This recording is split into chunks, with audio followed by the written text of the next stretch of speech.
computer. It would automatically load a driver so the two of them can talk to each other. Sure. Well, Microsoft, like I said, in their wisdom, has decided, no, we don't want that one. And they've done away with it. Now, all of a sudden, something that was working, say, last night or even a few hours ago before Windows did this great update to Windows 11, it broke it. So what folks have to do is go to the manufacturer of their particular ham radio and download the USB drivers for that particular radio. You install them so that and what will happen is they'll load automatically. So the minute you turn on the radio, it will put the drivers back in there like they used to before Microsoft 11 did its thing.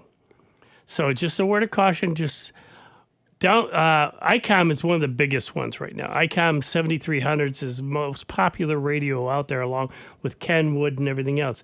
And all those manufacturers have the drivers up there on their website. They're free.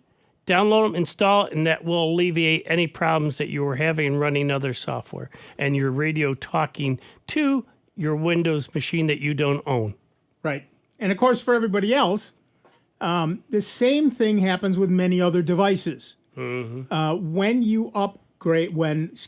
Microsoft upgrades their computer from Windows 10 to Windows 11 without asking you if it's something you actually want, was that loaded enough? Often drivers stop working.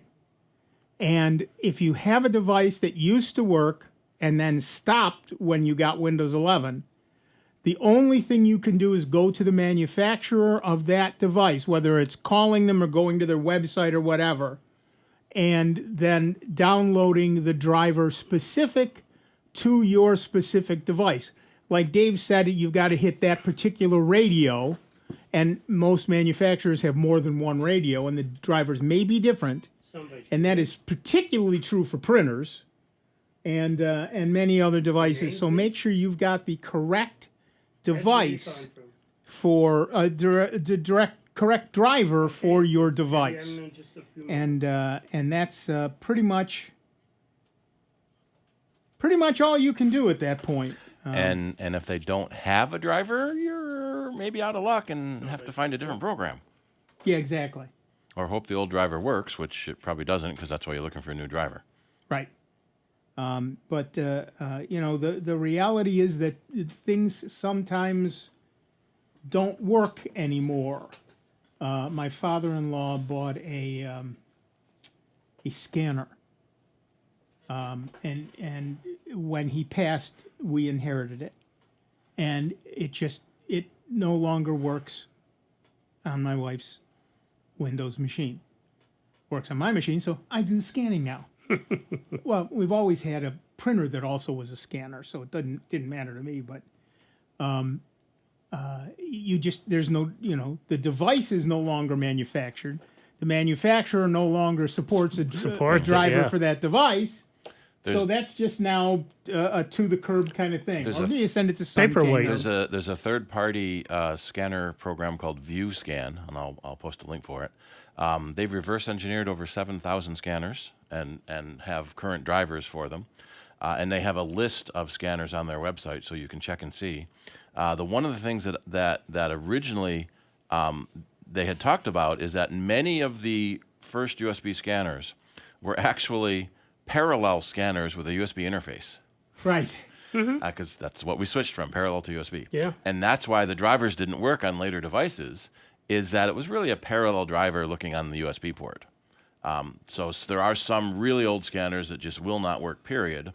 But for ViewScan, we'll work with a lot of unsupported scanners, and they have a free trial that just watermarks your scan, so you can look up your scanner and see if it works, and if it does work, you can buy it. I think it's only like $50. It's not too expensive if you do need to buy it. Yeah, at least you get your scanner up and running. Yeah. Right, and I use on sale now for $30. There you go, cheap at half the price. Yeah. And I use Linux, so I use Sane drivers, SANE, which I forget what that stands for. It's one better than Scanner Access Now Easy. That's what it stands for. One better than Twain. Right. It's an S instead of a T. Right. So so I can actually run the thing, but my wife cannot on her machine anymore. It just simply doesn't exist anymore. All right, back to the phones. Our next caller is Ed from Ontario County. What's up, Ed? I have a couple of security questions. Yeah. I have an old ZTE semi-smartphone that only gives me 1 bar or less signal level, and I have a terrible time communicating using it as a phone. I'm curious. It's a G3 vintage. I guess the signal level has gone down because they want us to upgrade to G4, G5. Right. I have an old not too old, Samsung J3 Luna Pro that a friend gave me, and I only get 1 bar of signal level with that. Now, could that be still on the G3 signal level if I get a new card for that to upgrade or allow it to be upgraded on my plan to a G4? The signal strength on your phone has no bearing on what generation phone service you're using. The signal strength is how close you are to the cell tower. Well, a couple years ago, I thought by ZTE I was getting more than 1 bar of signal level. Yeah, it may be. Now, what model is that Samsung again? The Samsung? Yeah. That I haven't used yet. That's an old, it's a J3 Luna Pro. But what I'm using right now is the ZTE. Right. What the $1.95 phone that I got a few years back. What carrier are you using? I think it's a Verizon. I think they give me Verizon. Yeah, both of those are Verizon. Both of those are LTE. I actually have a ZTE phone myself that I bought specifically to have. It was a cheap phone, and I bought it specifically to get a Google Voice number. And Verizon is shutting down their 3G network December 31st of this year. Right. So neither one of those phones will work after December 31st. Well, LTE is 4G. Oh, right. LTE is 4G. Even on the Samsung, if I get a new card for it? The Samsung is 4G LTE. So if when you turn it on, you still only get 1 bar? Yeah. Yeah, that's distance to the tower. That's distance to the tower. That's not going to change no matter what. Maybe there's a new building between you and the tower that is blocking your signal. Or they've changed antenna directions. Yeah. One thing that many carriers do, and I don't know specifically about Verizon, is that if you call them and say you're not getting a good signal, they will give you your own little tiny cell tower that you plug into your wired internet. So you plug it into Ethernet on your wired network, and it creates a cell tower for you in your house, so you'll get full signal strength. Because they've been changing things around. Like you said, they're doing away with the 3G, but they've also been putting up 5G.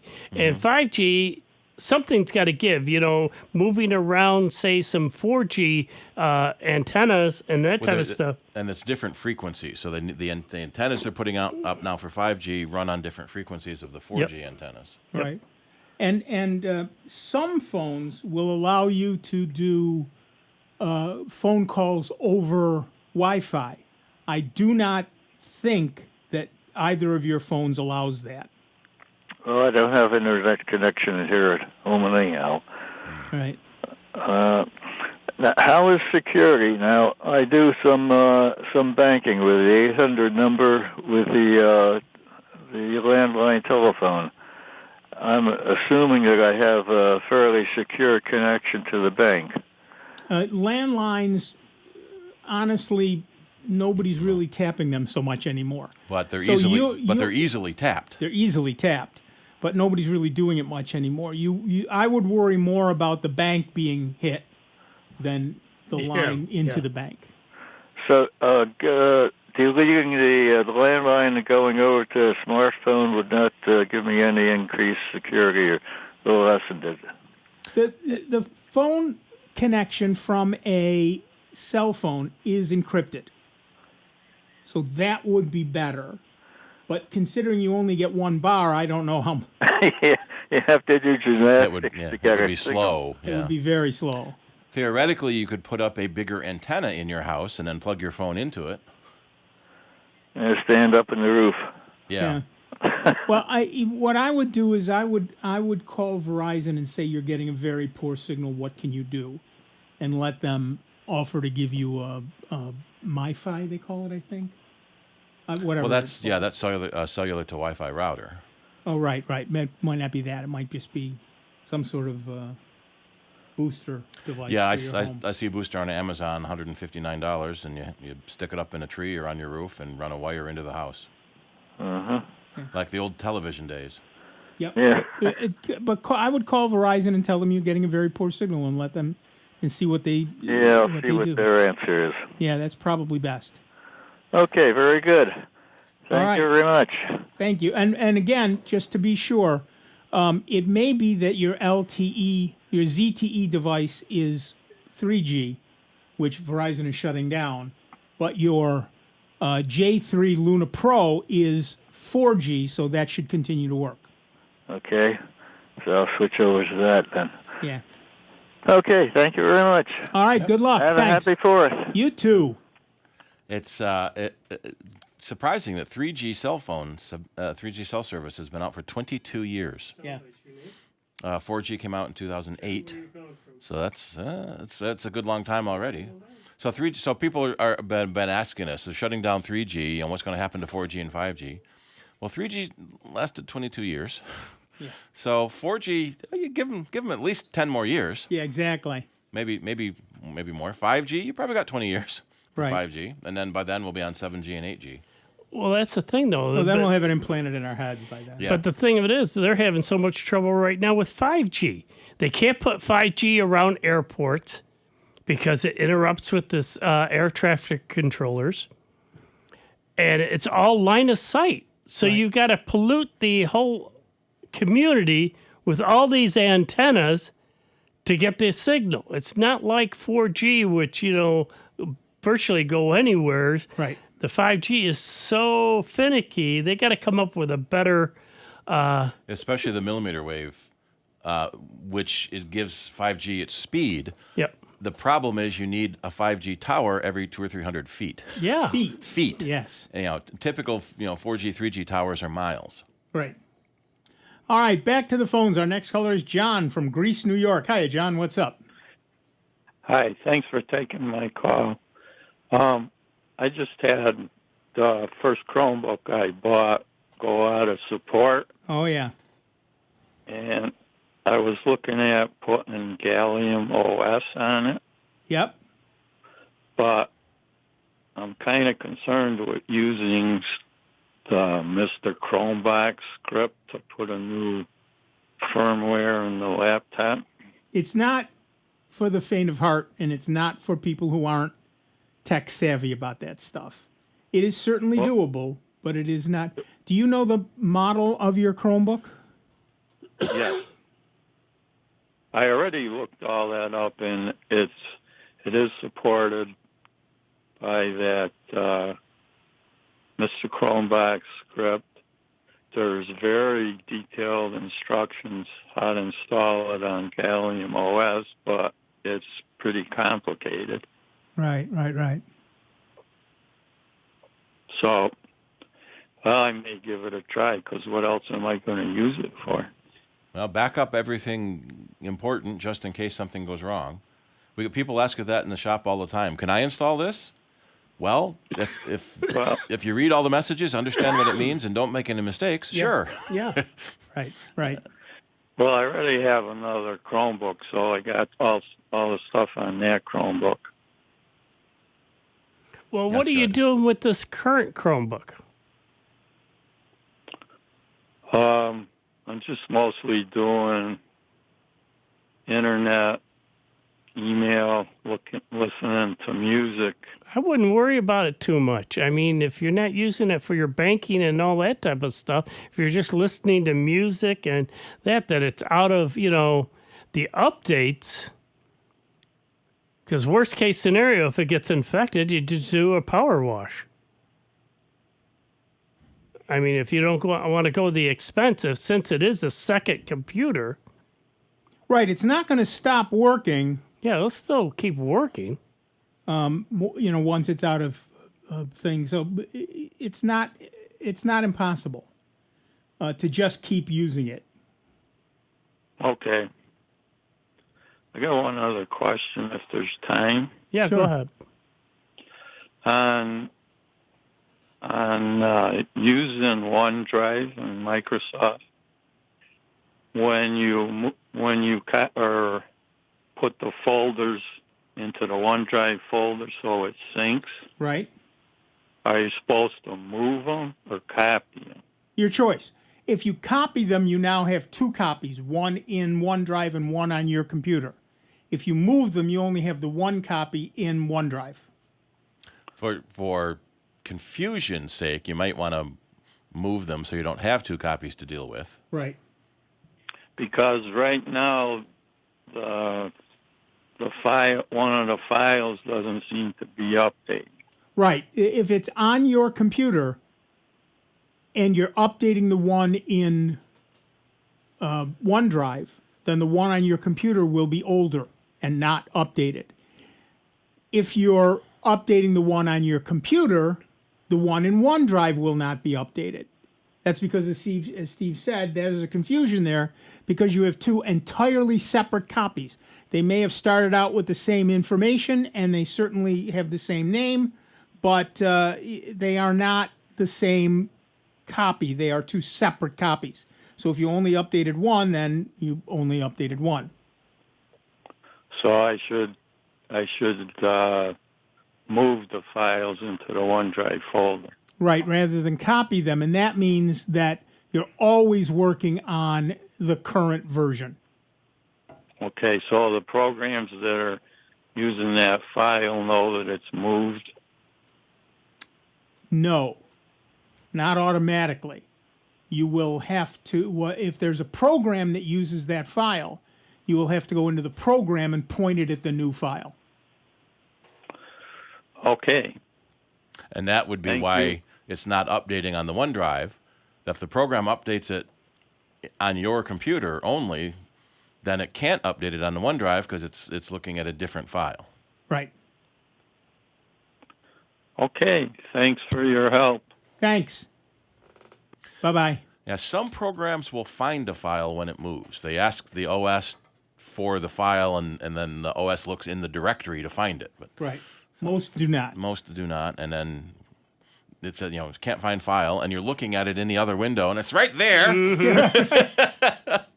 Sadly, it's right there doesn't work with computers. Yeah, it doesn't know. Although we all do it all the time. Yeah. But yeah, that's one of the confusing things about computers, where things are. And if they're in two different places, are they linked?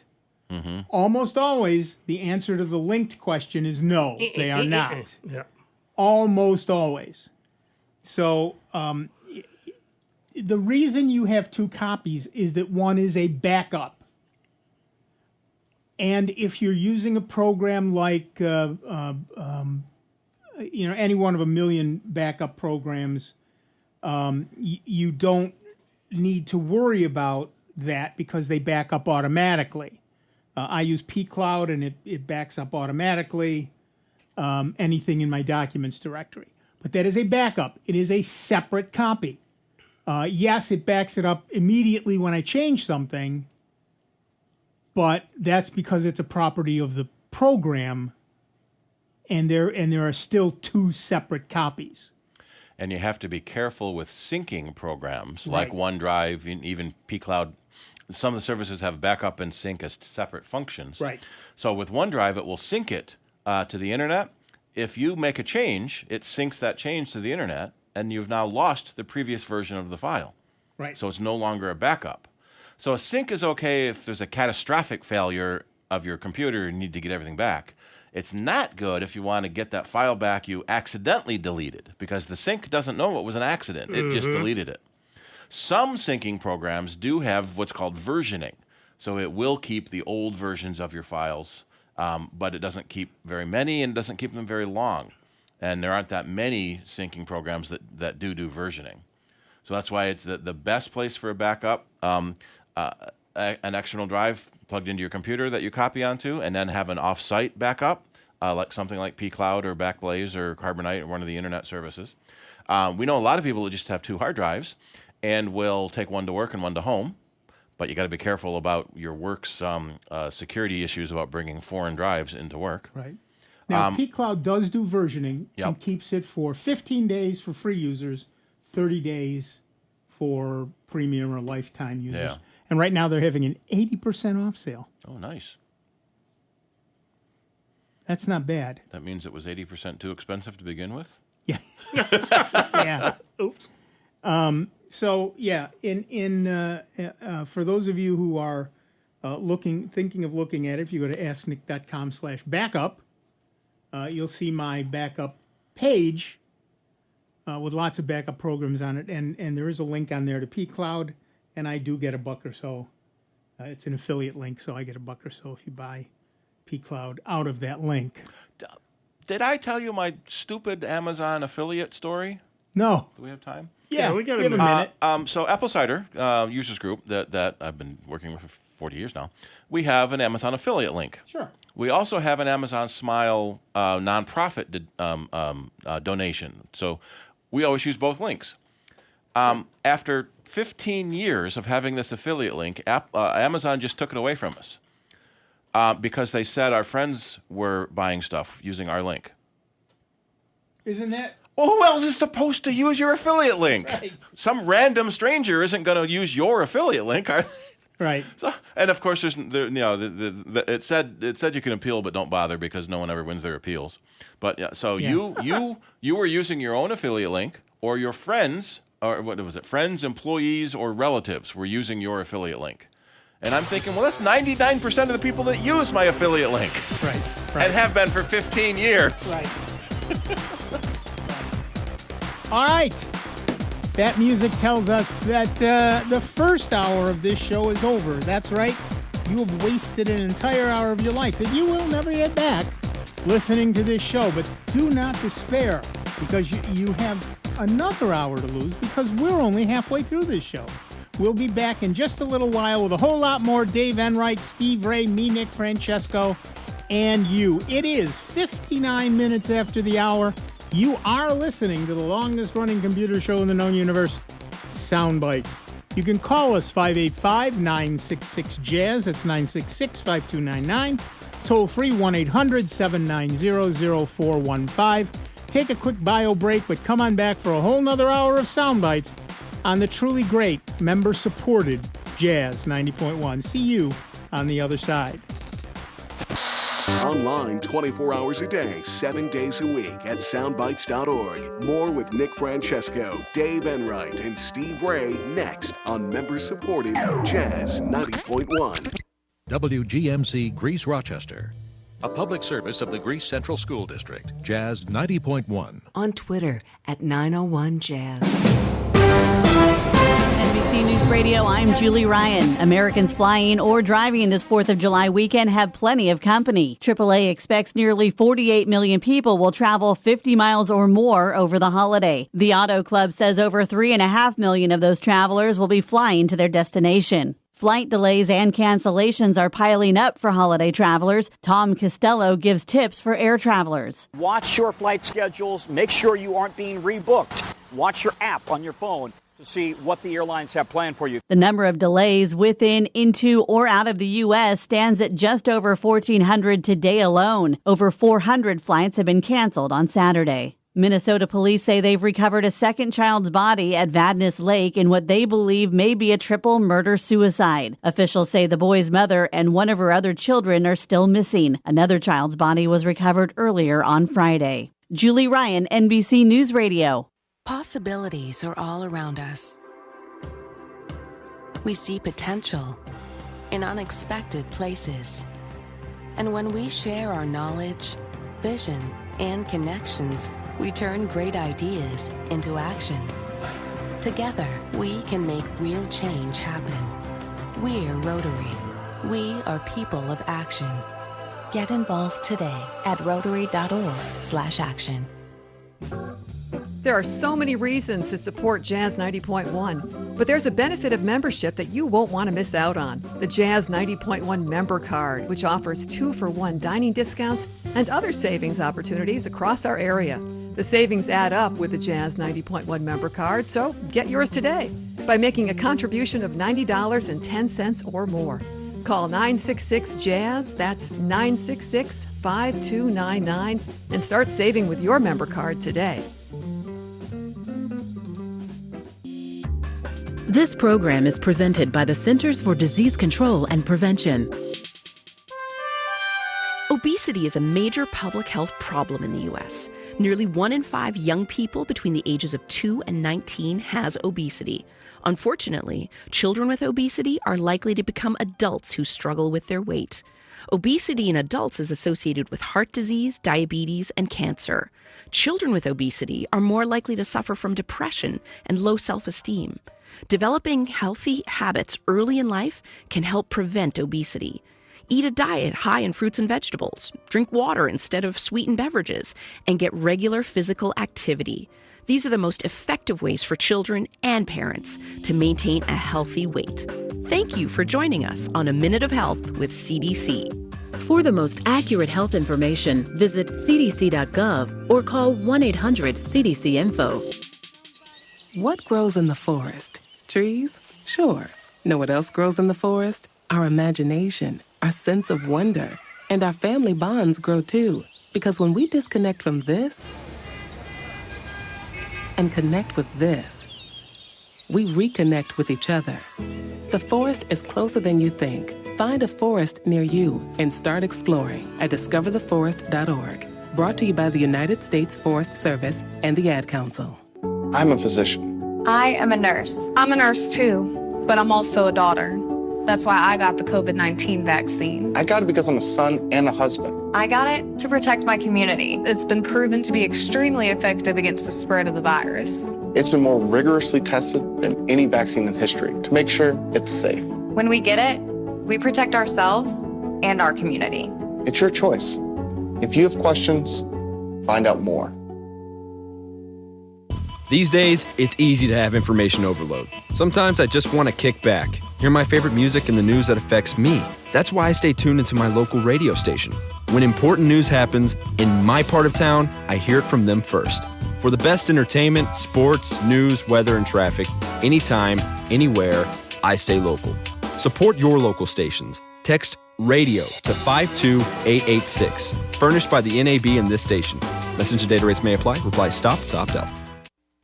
Welcome back to America's longest-running computer show, Sound Bytes, on member-supported Jazz 90.1. Get online now. Call 966-JAZZ. That's 966-5299. Toll-free 800-790-0415. Or submit your question by email at soundbytes.org. Once again, here's Nick Francesco, Dave Enright, and Steve Ray on member-supported Jazz 90.1. Welcome back, everybody. I'm Nick Francesco. I'm Dave Enright. And I'm Steve Ray. And at 5 minutes after the hour, we are Sound Bytes. And I'm going to read you, while you give us a call, I'm going to read you another news item. Oh, I like this one. Mozilla's latest Firefox browser release has a new feature that prevents sites like Facebook from tracking you across sites. Called query parameter stripping. It automatically removes strings of characters added to the end of a URL that allow Facebook, HubSpot, Olytics, and other companies from tracking your clicks and serve targeted ads. You've likely noticed these queries when you click on a link that comes, for example, from Facebook. The end of the URL adds a question mark and then something like FBCLID and a string of numbers, ID numbers. Well, that jumble of characters after the question mark is a query parameter that can tell a company you clicked on a link and a lot about who you are, helping them profile you for ad targeting. If you enable the stripping feature in the latest version of Firefox, it'll remove those characters before loading the URL, so Facebook will be none the wiser. It works via a block list and covers Olytics, Drip, Vero, HubSpot, Marketo, and Facebook itself so far. They're talking about adding more, but those start. half a dozen are a good start. To enable the features, and this is in Firefox, okay? Firefox. You go to Settings, Privacy and Security, Enhanced Tracking Protection, then make sure Strict Mode is selected. It was the default on my setup. Your mileage may vary. That doesn't work in private mode, which is weird, but you can turn it on there too by typing about:config in the address bar, searching for strip and setting the privacy query stripping enable PB mode option to true. But at any rate, generally speaking, settings, privacy and security, enhanced tracking protection, strict mode. Please note that doing this might break some websites. They may not display content or may not work correctly, but you probably don't want to go to those sites anyway. So are you feeling a tad more private online? Give us a call, 585-966-JAZZ. That's 966-5299. Toll free, 1-800-790-0415. Just like Will did. Well, I'm sorry, go ahead. It just goes to show you how deeply Facebook has entrenched itself in the web, is that they have a Facebook icon on every page, and blocking the Facebook tracking can stop a page from working. That has nothing to do with Facebook itself. Right. It's really weird. Mm-hmm. But, you don't own anything anymore. It all belongs to Microsoft or Facebook or somebody. Somebody Google, else. whoever. You're just a visitor. Exactly right. Back to the phones. Our next caller is Will from Hampton, VA. Welcome, Will. What's up? Not too much, guys. I wanted your ruminations, your contemplations on this. It is still possible to make a mint in hardware, but not as most people think. I'm thinking about computer furniture. I want your thoughts about that. Oh. It used to be you had furniture. you had to have a giant desk to fit that huge CRT monitor. Right. And those are kind of on the way out. Now they just put plasma TVs on their wall. Yeah. Right. Well, what's interesting there is that it used to be, like you said, you had to have this like a hutch so that you could have places for your discs and places for paper and the tower and the tower and the big monitor, slide-out drawer for your printer. Yeah. Right. And now a lot of people have laptops and stuff, but many people still have, even if they're using a laptop, they've still got an external monitor. So having some sort of shelf that you can put that on, or you put the laptop up there and a real keyboard that slides underneath it. And more and more people are finding that they have, a lot of kids are still living at home, so they can't sprawl out across the whole house. They've got a desk in the corner where they keep all their stuff, and a bespoke desk that fits their room and their computer setup is a good one. The computer furniture is still quite a viable thing. And the other thing, too, that's getting very popular, just to help save on space. So if you're still using, say, a couple 20-inch monitors, they call them T-bars. And what it is, it's literally a bar that you can hook up to the back of the desk. It goes up, and you can put either 1, 2, 4, 6 monitors and hang them off this T-bar so they're up off the desk, giving you more desk space for the keyboard and your other stuff, say a printer and everything else. Right. It used to be back in the day, you'd buy a door at Mr. Second and put it on a couple of file cabinets, and there was your desk. Yeah. But nowadays, people don't have that kind of room, first.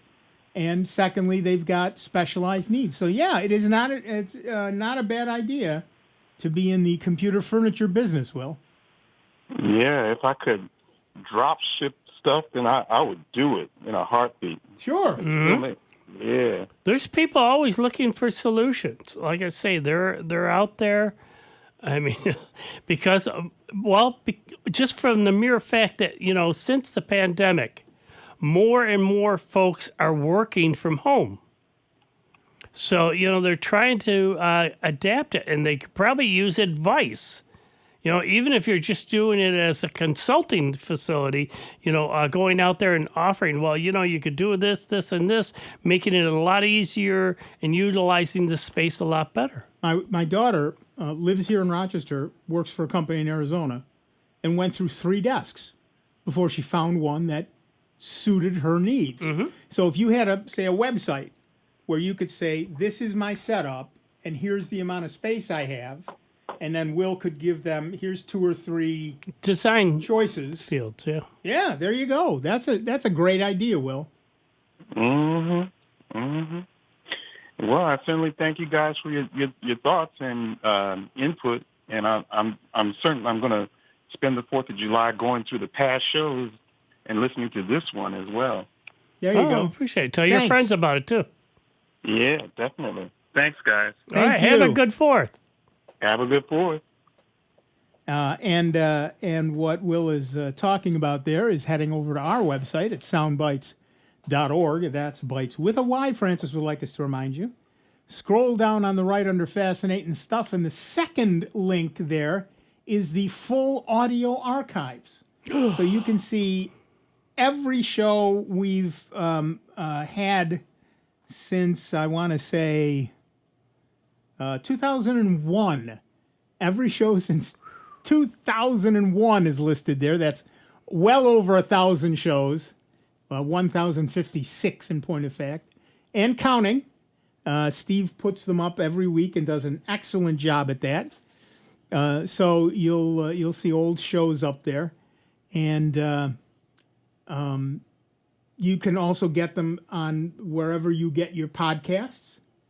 We have that, and of course we also have the podcast link also under Fascinating Stuff.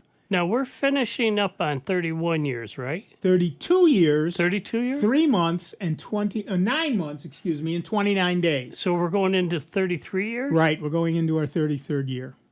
Well, this is our 33rd year, and we will end it in September. I've lost it. Yeah. I've been doing it too.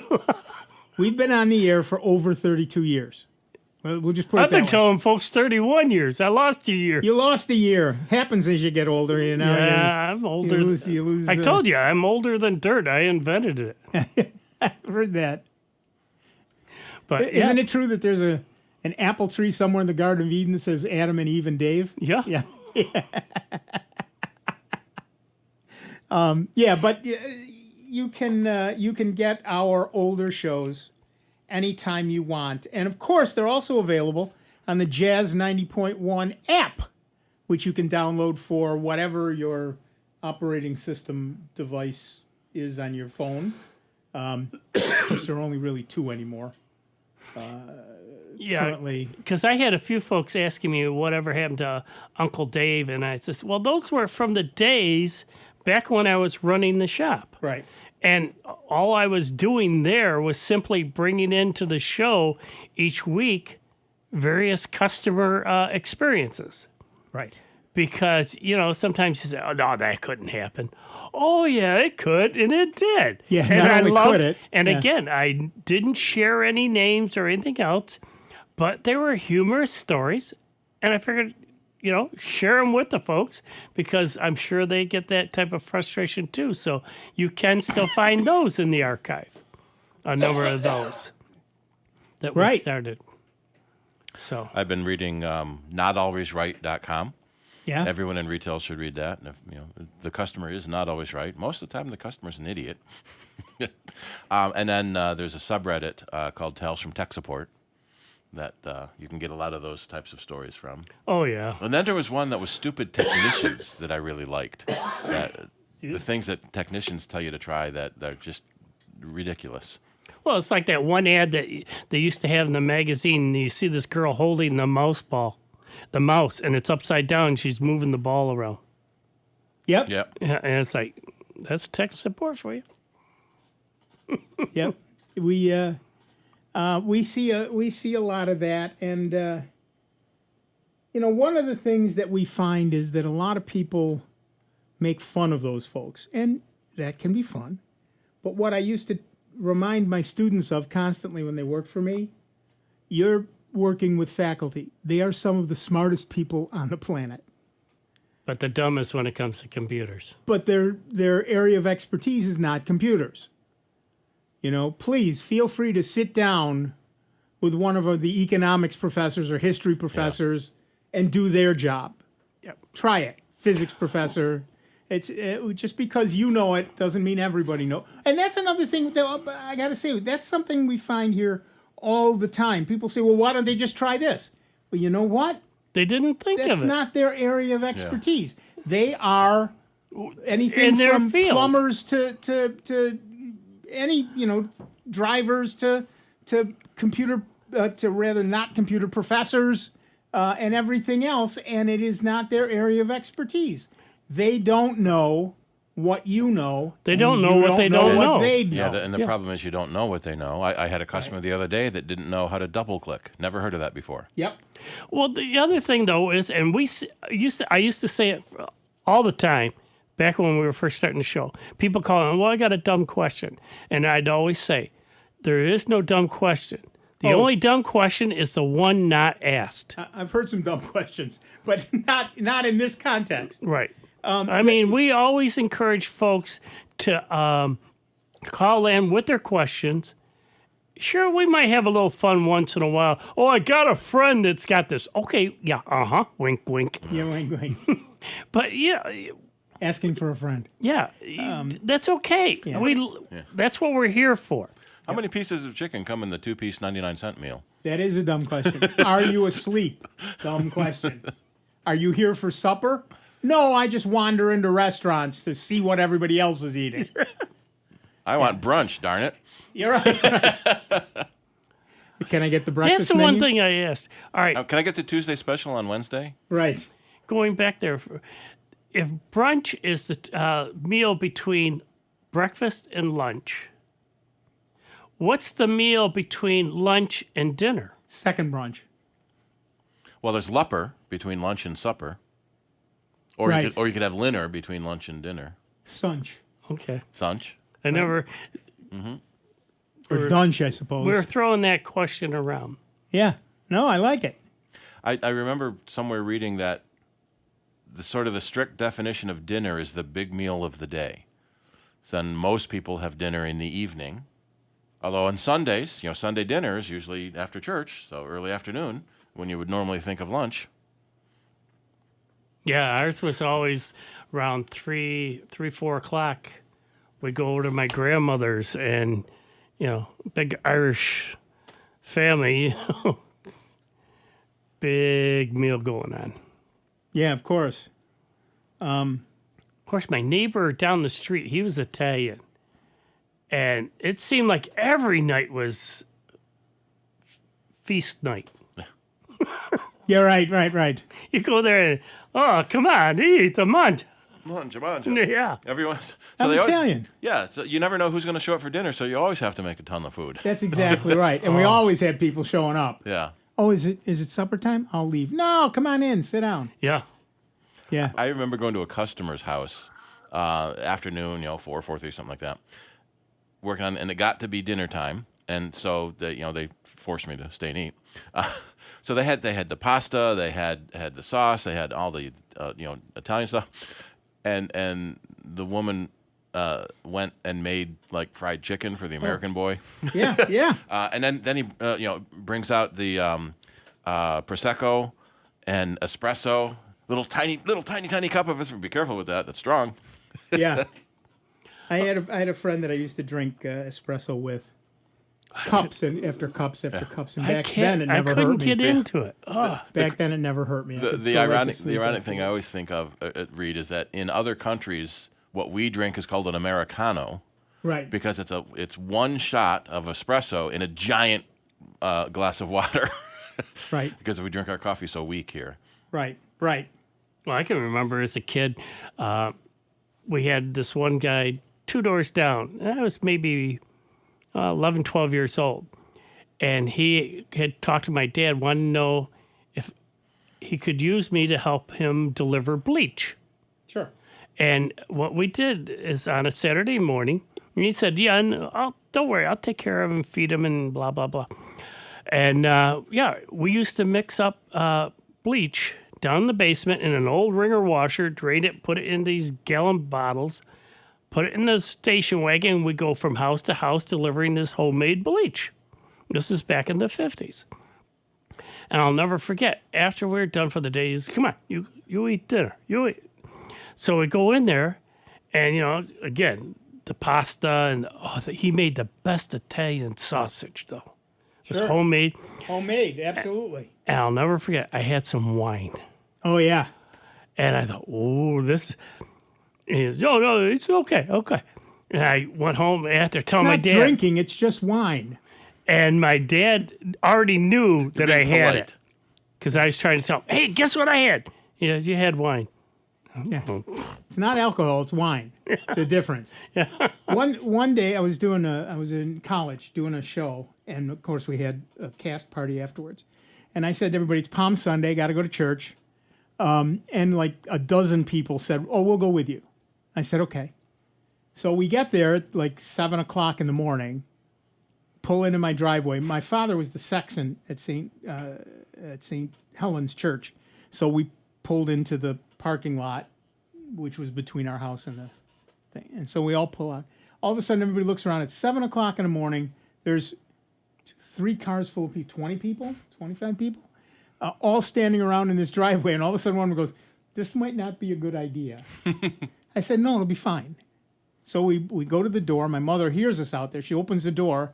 25 kids show up at 7 o'clock in the morning. Come on in. She made breakfast for everybody. Most of us went to church. A couple people sacked out on the couch. While we were in church, my mother went to the store. When we came back, there was lunch, cold cuts for everybody. And the other kids are saying, my parents would have killed me dead in front of everybody else, just as a warning. I said, no, I'm Italian. This is what we do. My grandmother was that way only because she raised 19 kids. Sure. My friends, one time we were out, and we were going to go eat over at, there was a restaurant over on Stone Road in Dewey, but he was closed. I said, well, come on, we'll go to my grandmother's. And we went down over Carmel Lane, and he goes, it's 8 o'clock. Don't worry about it, come on. Yep. And showed up my grandmother, and she, come on, get down, sit. Yep. But that's the way she always was. The door was always open. The coffee pot was there. Percolating. Yep. The door was always there. And she enjoyed family and people coming in to see her. My aunt had a stove in the garage, which was not where you park cars. It was, a stove, and in the summer it had the for the canning. The screen door and all that, right? And you could use it for canning. Except she always had a pot of tripe. Oh. Oh, yeah. I love tripe. Cooked right. Exactly. And she cooked it right, and it was always on the stove. And you went to her house. If you didn't have a bowl of tripe, you might as well just put a knife in her heart. Because so many folks butcher it. They make it. Well, I never had tripe out, right? So we were out one time, and I said, oh, man, I'm going to have, I'm in my 20s. I said, man, I'm going to have the tripe. I haven't had tripe in a while.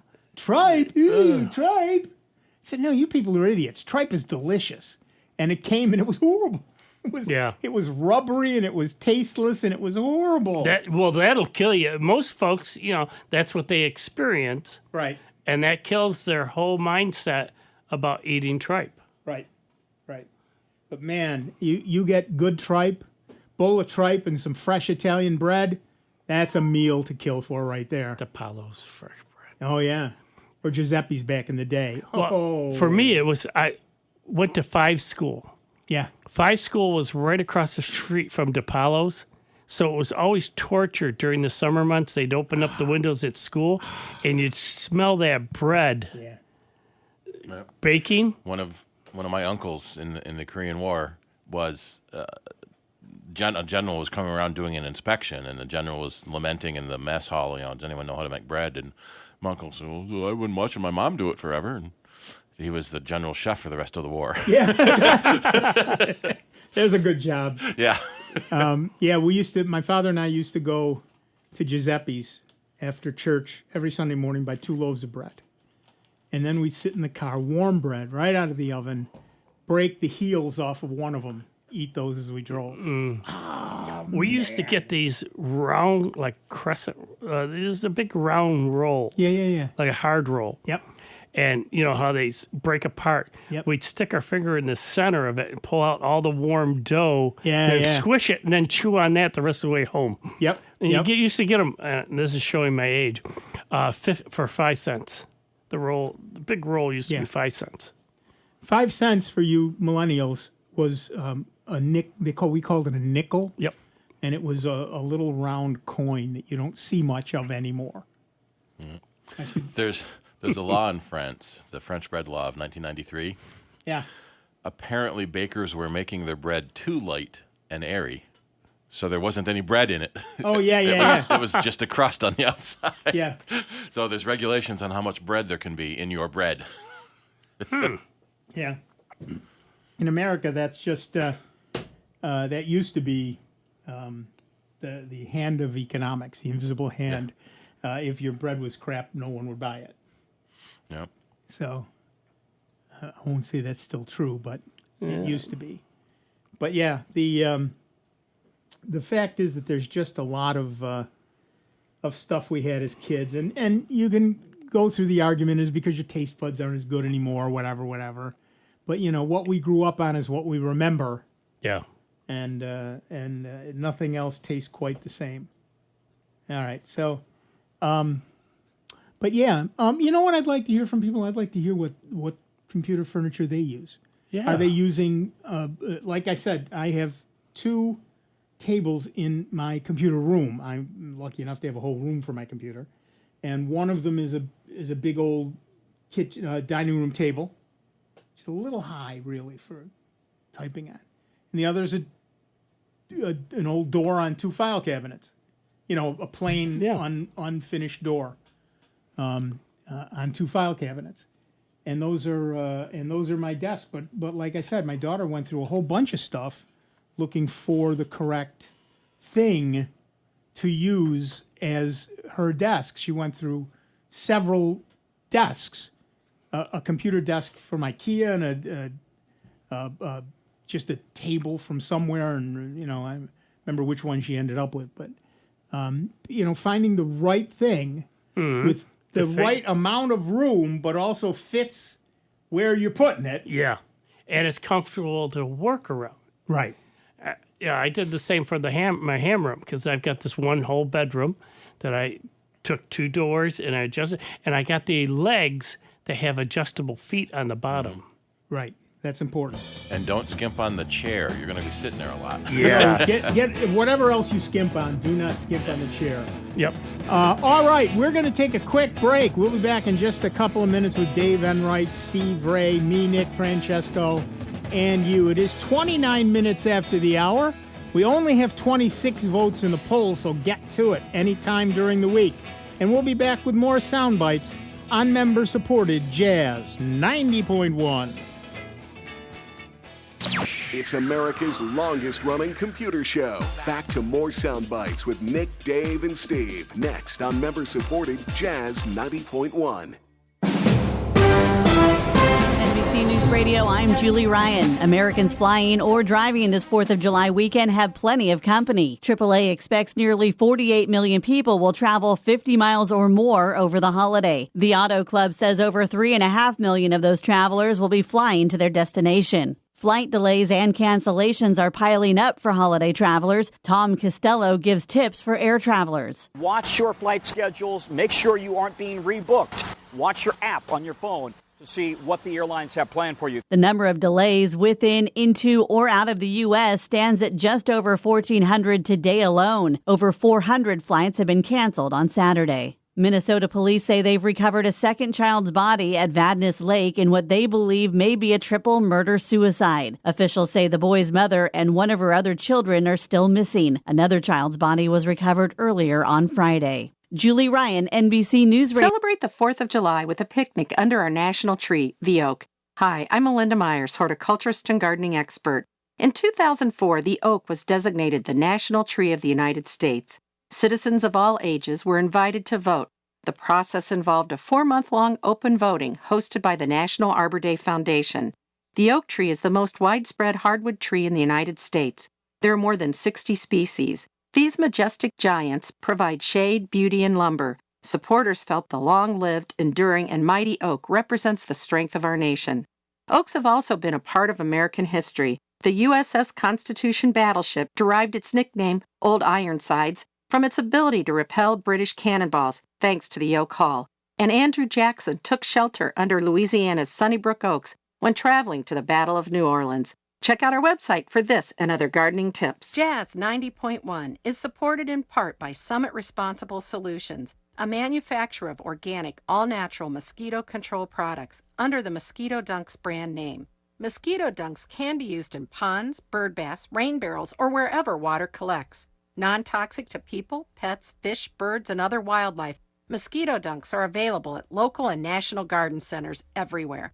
Information on how to control mosquitoes can be found at summitresponsibleSolutions.com. Jazz 90.1 is supported in part by our members and by animal repellent Plant Skid. It's organic and safe for use on fruits and vegetable gardens, as well as trees, shrubs, and flowers. Plant Skid uses odors associated with predators, encouraging animals like deer, rabbits, bulls, elk, moose, chipmunks, and squirrels to dine elsewhere. Information on how to protect plants from animal damage can be found at plantskydd.com. That's plantskid.com. What if the music stopped? If the familiar voices were silenced? If there were no breaking news updates? What if your companion and connection to your community came with a monthly fee?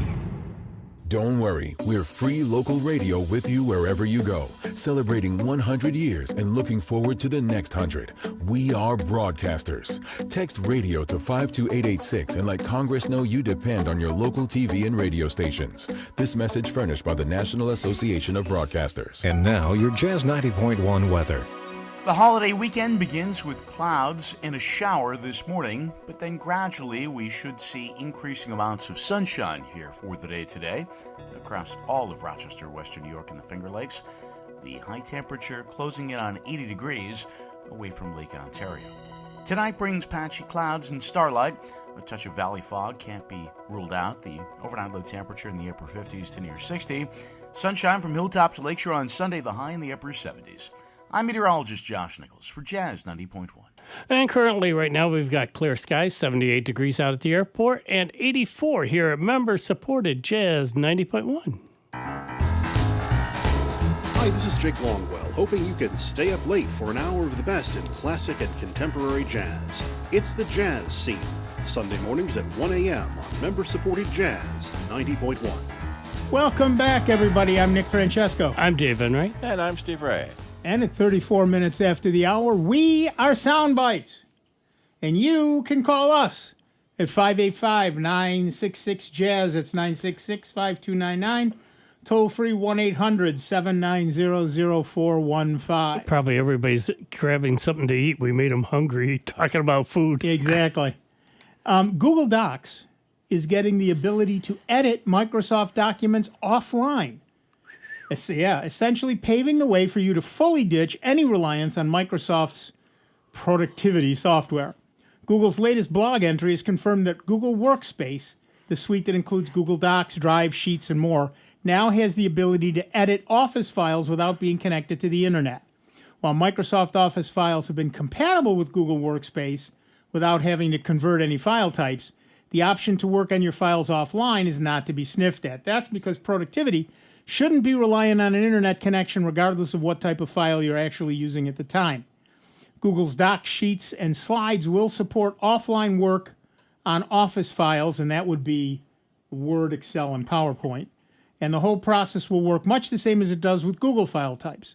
It only works with files that have been opened in Office editing mode, which essentially means you have opened them with a Google Workspace app before. And that's very much the way it works now with real Google Docs. You will also have to enable offline access, as you would with other files. This requires you to have the Google Docs offline Chrome extension installed in Chrome or Edge. To do that, go to the Settings menu, hit the gear icon, select Settings, and then make sure offline setting is switched on. With that, you should be able to access your files offline. Any changes you make to documents offline will sync with Google Drive when you reconnect to the internet. This will work exactly like offline mode currently works for documents in Google's own format, but you won't need to buy Microsoft Office to use them. Google's Workspace ability to edit Office files offline began rolling out on June 27th, with Google noting it could take up to 15 days to complete. So if you don't have the option just yet, be patient, check back in a few days' time. The feature will be available for personal Google accounts as well as Workspace and business customers. So are you ready to ditch Microsoft Office? Give us a call, 585-966-JAZZ. It's 966-5299, toll free 1-800-790-0415. That's been a possibility for Google Docs in their own format since day one. I've related before how I was writing one of my books in a cafe, and I suddenly heard all this noise around me. I looked up, and everybody was offline. I never noticed it. I was writing on a Chromebook. And then about an hour later, when the internet came back on again, my stuff synced. Not a problem. And I've had that happen in other places where I was working at, say, a beach or whatever with no internet activity. As long as I opened the document beforehand at some point on my Chromebook, even if I then shut it all down again, I could open it up and continue working on that document. And when I got home and opened my Chromebook, it would sync. So that's a really nice feature. And the fact that so many of us continue to get to have to share documents with people using Microsoft Office, it's a really nice feature. All right, back to the phones. Our next caller is James from Rochester, New York. Welcome, James. What's up? Oh, yes, I have a couple quick questions. On my Dell laptop, all of a sudden on the lower right-hand corner, I received a little box from CCleaner that said I have junk files that need to be removed. Should I do that? Probably. It depends on what those junk files are. Mostly, if they're temp files or that sort of thing, you can absolutely dump them, particularly if you're using Microsoft Office. It's notorious for leaving temp files everywhere. And the thing of it is, depending on what they are, I mean, the minute you start that other application back up again, it's going to recreate them, especially if it's a Microsoft product. It'll recreate them because it needs them. But other things think it's junk files. And if you I didn't know if this was like a commercial soliciting business, or I've used CCleaner before, or it's just telling me, yes, it's time to use it. So it may be, I don't know for sure, maybe the free version tells you it's there and the pay version lets you remove it. But the danger is if you don't know what those files are, you probably shouldn't remove them until you look up what they are. Yeah. Right. How much? All right, I will check that. I got another question for you. Is that on my Dell laptop, I was going into a couple of settings there. Airplane mode, should that be on or off? Airplane mode turns off all of your radios, so you won't have Bluetooth and you won't have Wi-Fi. It makes it safe to use the phone on an airplane where your phone radios could interfere with the airplane systems. Also desktop, if it's a laptop. Yeah. Same And thing. my thought has always been is if my phone can interfere with the plane, there's something wrong with the plane. Yeah, right. How about like at home? I'm not on the airplane or anything. Should that setting be on or off? Well, if you want to use Wi-Fi, it needs to be off. Off. Okay, I'll leave that off. If you want to save battery life, it can be on. If you're just doing something on the phone itself with no internet, in his case, or the computer, with no internet connection at all, just doing something only on the computer, like playing solitaire. Yeah, then with airplane mode on, it uses less battery. Yeah, I'm just going to leave it off so I don't have to keep turning it on and off. Right, exactly. So airplane mode off means you can use your Wi-Fi and your Bluetooth. Airplane mode on means you cannot. Okay. One last question. There's a night light setting for on and off where you can schedule it. What do you recommend on that night light setting? It depends on what it does. Most of them just kind of dims the screen and takes away or adds blue. You told me this is just a half an hour. Takes away blue. Takes away blue. And it makes it easier on the eyes at night. So that's like if often I'm a in good bed thing. using the laptop, it said about the blue light. Right. So you can schedule that? Yes, you usually can schedule that. I tend to set it for sundown and sun up. Yeah. So it turns on at sundown, turns off at sunup. Oh, it will automatically know what time that should be then? It depends on your machine, but generally, yes. Oh, okay. Well, thank you very much. Oh, one last question. The SN button. Yeah. What is that? That's the function button. Mm-hmm. The FN button is a function button, and many times you have, for example, your F keys are not on some laptops. The F keys are not a separate line of keys. They're on the say the number row at the top. So if you hit function 4, you get F4. Or in other cases, the function keys will do something different. So for example, on my laptop, function F2 will turn on airplane mode. And also Or off again. turn on and off Wi-Fi. Right. Things like that, yeah. Turn up the volume of a speaker, lower the volume of a speaker, pause the speaker. Most people don't use function keys anymore unless you're in a terminal program. So a lot of times those keys are going to be the volume control, the brightness control, things like that. But on occasion where you actually do need, F1, then you have that. You have to be careful about telling people to push the F key. Right. Okay, thank you. Thanks, James. Thanks. Yeah.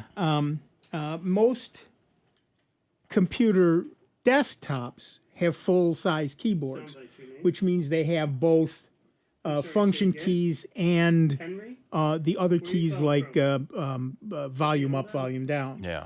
But on laptops, they save space by multi-using the keys. So, like I said, on mine, function F11 is sound down, function F12 is sound up. Or if I just press... Mine too. There you go. So if I just press... Copycat. Yeah. So if I just press the F11 key, then it performs whatever F11 function is in whatever program I'm in. All right, back to the phones. Our next caller is Henry from Rochester, New York. What's up, Henry? Good afternoon, gentlemen. I have two quick questions, hopefully, about Firefox. I believe I'm using the latest version running Windows 10. Okay. When I go into the settings on Firefox, on any of the tabs, there's this message that says your browser is being managed by your organization. What organization is that? I don't know. Where did you... Most likely malware. Okay. There is a system in Firefox and Chrome and Safari where your company-issued computer can have company-issued bookmarks and things like that on it.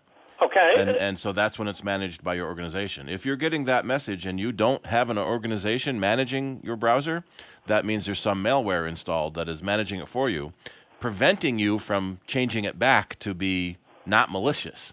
So you may have a search page hijack. So instead of going to real Google, you're going to a fake website, stealing your information. Okay. How do I get rid of this malware?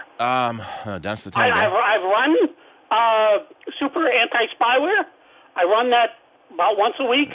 That has not caught anything. You also be a good idea to run Malware Bytes. So Super Anti-Spyware goes deep into the registry, which is good. Malware Bytes goes wide across your computer, which is good. And specifically for something like this, you probably have a Firefox extension loaded that is causing that thing to happen. Okay, I will check extensions. I have not loaded any extensions. That's the thing. They do it in the background. You went to a website, and that website had an ad, and the ad had malicious code that installed something without your knowledge. I don't click on ads on... You don't have to. You don't have to click on it. Just displaying the ad in the browser can cause the infection. Okay, I will check that extensions then. The other thing you want to do is, what antivirus program are you running? AVG. Okay. The free version. Okay, so make sure, maybe do an exact test on your Firefox directory with that. And as Steve said, run Malware Bytes as well as Super Anti-Spyware. Okay, I can download Malware Bytes. I haven't downloaded that in a while. Right, and then check your extensions and turn off anything you don't understand. Okay. In fact, if you might just turn off all your extensions and reboot Firefox and see if that message goes away, then you'll know. Yeah. Okay, that's good. The other question I had about Firefox was I used the Firefox password manager, and I know at one point that you had talked about how to export the passwords from the password management within Firefox, and I did it once. I wanted to go back and do it again because I've changed the passwords, but I can't seem to remember how to do it. Could you run through that quickly again? Yes. On the let's see, Firefox. On the menu button, the three dots in the upper. Yeah, you pull up where the passwords are. I get that far, and there used to be some place you look to find the place where it said export. No, you go to now. You need to go to passwords. Right. Export logins, and then you'll find a dialog box that reminds you passwords are readable now if you do the export. Then you click the export button. Right, but you say okay. So I'm on the menu. I go to passwords. Yeah. And then where on that password page do I find the export? You should see.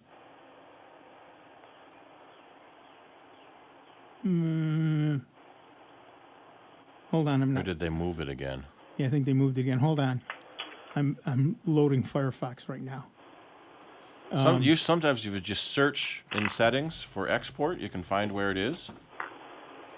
Okay, I guess I can try that. Nope, that's export certificates. No, I want export passwords. Well, the one thing is that Firefox calls them login items. There, so you go to logins and passwords. Right. Saved logins.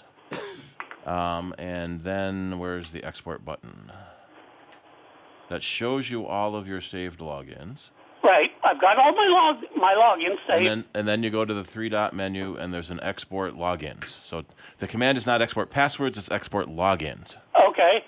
Okay, so you say it's on the three-dot menu. Yeah. Okay, I will look for that then. Okay, thank you very much, gentlemen. All right. I appreciate it. Yep, thank you. Now, usually when a company changes the name of a command, it's because people didn't understand the other word. But people know passwords. They don't know logins. Yeah, So that seems to be the wrong way to change it. Right. It seems that way to me too. But hey, what do I know? So right, you have to go to logins, or in the address bar you can type about :logins. Mm-hmm. Then you use that three-dot menu, and that's the one that has export logins. So that's the easiest way to do it. Yeah. Just to Yeah. So you search when I search for export, it's not there. Right. But if I search for logins, that takes me to login page. Then I can get to my saved logins, and then I can get to pain in the butt. It used to be so easy. Why don't you change that? Well, because they don't want it to be easy. Yeah. There is because then they can tell that it's new and approved. Well, there is a concern, and that's the dialog box Nick mentioned, that when you export your passwords are now in a plain text file. Any other malware you happen to already have on your computer can now read that file. Mm-hmm. Right. All right, back to the phones. Our next caller is Ed from Rochester, New York. What's up, Ed? Hi, I wanted to ask you about some strange wording. I've never seen this on an application ever. Let me see what it says. Oops, I don't want to lose it here. Because when I tried to, I did it through the, hang on a second, I just lost. Great. Now this is Cumulus Media. At any rate, here it goes. It says, warning, another application may have prevented this one from loading. Required permissions may have been restricted. Please check restrictions in device's settings screen and restart this app. I wanted settings, and what are you talking about? I'm stymied. I've never seen that before. What is the application? Well, it's just a general, and right, and that's also what throws me. It's like an iHeartRadio kind of a thing for, like you listen to a radio station and say, gee, this is good. They say, well, download the app. It's called Red Eye Radio, and it's I thought it was for a single radio station, someplace wherever. And so you download the app, and you get these hundreds of different radio stations you have to scroll through. I kept doing it and finally went in and I bypassed this, but I didn't know if why there would be restrictions other than, to protect your kids from getting on some bad sites or something like that. Your operating system, your operating system has restrictions to prevent things from happening that could be bad. And apparently this app is getting hit by one of those restrictions. So you need to go into your system restriction setting. It may just be the app needs access to the internet. Could be the restriction it wants because it's trying to play an internet radio stream. Many of these things, when they first start up, you get a little indication in, say, the upper left corner, which you can easily miss, that says they want to use your microphone or they want to use your camera. Only you can decide if you're going to allow that. But until you do, you may not be able to run that. It is also possible that the restriction is that some other program is already playing music. Right, that's what throws me. I don't know what they mean by that. Right. So if you don't have another program already playing music, that's not the problem. Right. No, I don't. See, that's what's throwing me. I think I've never seen it. And all of these, I don't have that many, but I mean, I've got my average share of downloads, applications. But this is I've never seen anything like that before. What operating system are you running? It's a Chrome OS. I think it's number 9. I think. So this is on a Chromebook. And you installed the app from the Google Play Store. Well, yeah, and it went through. And you get the little pop-up that says Play Store has looked at this, blah blah blah, and it's safe to open. Right. So then when I open it, it gets this application. And see, I thought I had an overlay, which is I forget what it is. It's supposed to be good for your eyes and whatever. And sometimes that'll interfere. So you take the overlay off, go back to Play Store, then you can load it, and then it works fine. But this one, I tried that. I reinstalled it, and it called Samsung. He didn't know what was going on. They had customer service after about half an hour. So I just didn't know. I thought it was a malware type of thing. But anyway, long story short, they have so many radio stations on it. Who's going to scroll through all this nonsense? So it's kind of deceptive. And most people just turn off all the restrictions and let it happen. But I'm reading through their data collection that they have, that Google and Apple now both make apps do on the websites. So this program will get your personal information, including your email address, which most things do. It can read your emails. It can read your photos. It can read your videos. It can read your voice and sound recordings. It can talk to other apps. I wouldn't want, especially a radio station app. Why does it need to read my emails? Yeah. Yeah, no, I hear you. But sometimes, won't they ask you for your permission when they, No, they may not. You may have to say yes when you install it. Yeah, when you installed it, you're agreeing to this stuff because that's what they disclose they're doing. Well, I'm glad I called you. So I wasn't going to do it anyway because it's a pain to find this thing. I just listened to you can get it on the AM radio, but sometimes at night the signal's bad. Okay, and they may also have a website you can use rather than needing the app, too. Sometimes that's easier. Yeah, safer. Yeah, they do. Oh, thank you, gentlemen. I appreciate your help. Thanks again. Yeah, sorry. Yeah, man, oh, man, they pretty much take everything, don't they? Most radio stations nowadays, I don't care if they're AM or FM, usually have a website that you can go to and tune into them there. Right. I mean, even Jazz 90.1, they can go right to the webpage and hear the current show, look at other old shows and everything else. Do it on your phone and everything without giving up all your data. Yeah, without, having to install all this other bloatware. Right. And that's something that we should remind people of. When you download an app from either the Google Play Store or the Apple Store, even before you download it. Before you download it, you can read on that page what they do with what data they collect and what they do with those data. So you really want to pay attention to that before you download something. Here's a program that just lets you listen to a radio station, and to download it, you agree to let them read your emails and look at your pictures? I think not. Thank you very much.